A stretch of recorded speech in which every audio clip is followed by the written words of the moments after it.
बाबू हो बाबू बाबू हो का हो हम क्या कर लाई कहाँ हो तुम हाँ तू हमार लड़का हुआ आ तू क्या कर लाई कहाँ हुआ हम अपना बाबू का लड़का हई आ तार बाबू क्या कर लाई कहाँ हुआ तो हमार हाँ बाबू का हो दूध पिए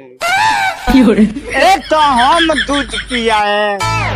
चलो बाबू नु जानो तारे बू दूध पियई हन चल हाँ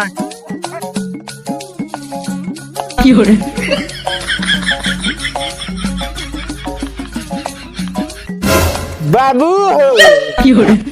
आइल बा हमार लइकवा कुर्सी नगर से पढ़ के गोल लागल रे हम ओकर दादा हई तो हम गोल लागे क्यों नाती है तो उ गोल लागी हमरा के मारत रहत रही भज लड़ला पड़े कतरा ओकरा के ऊ गोल लगी तारा के का गोल लागो बाबू रे का बाबू गोल लागल केकरा के गोड़ लागली अपना बाबा के ये हमार बाबा हूँ हाँ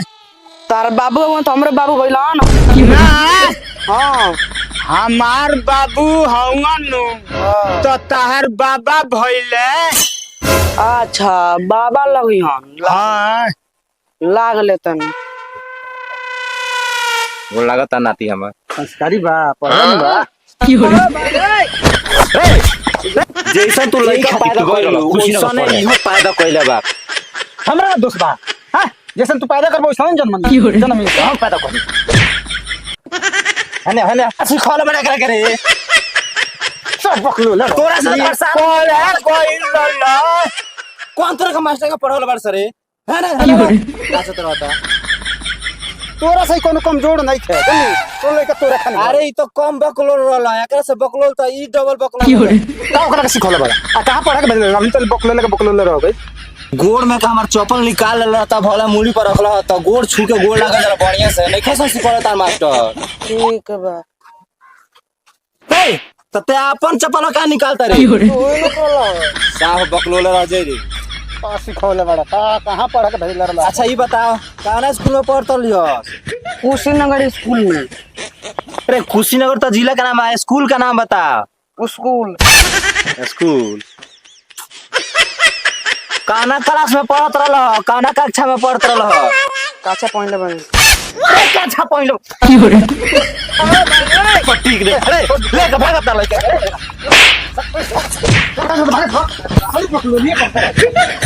हमरा जैसे जन्मबो समय पाइबो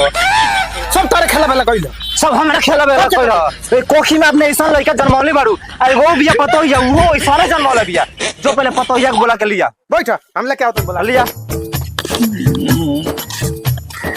मेरारू ए मेरारू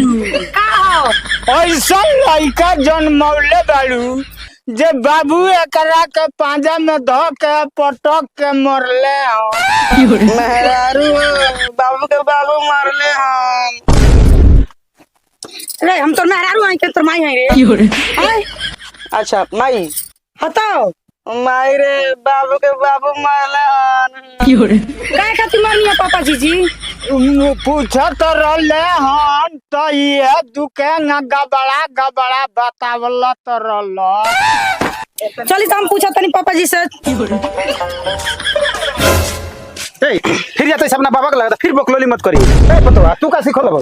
अगर बाबा पूछला हां जे कौना कक्षा में पढ़ल तो कहता कक्षा पहन ले बनी बताओ काचा कहां पाट पहन लबा तो जा तू है बाड़ू चल तो तो सिखावला ना हैं पापा जी का है के मम्मी बाबू के पूछबू एकरा से कहनी हो कि बाबू स्कूल के का नाम है तो कहता कुशीनगर स्कूल पूछनी कौन कक्षा में पढ़ल तो पाट पहनला नहीं है तेहू बकलोल बा इसका रे कक्षा मैंने क्लास पूछने काना क्लास में पढ़ल पाट पहनला बा सिखा जैसे खोजबो वैसा नहीं मिली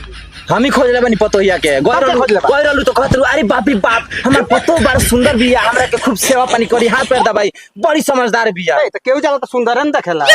अके आबाद कबाड़ उठा ले। बार के बार एकदम छपिया रहलू, हमरा बेटा के बियाह कर दी पतो भी ना खबड़त रहलू करा ला। जैसन ही बकलोल वैसन एक लइका बकलोल वैसन एक मेहरारूओ बकलो।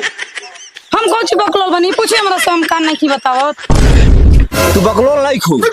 ना। तनी बताबू, तनी 10 से 20 ले तनी गिनती गिन के देखा, तनी सुनाइबू हमरा के। 10 11 14 15 20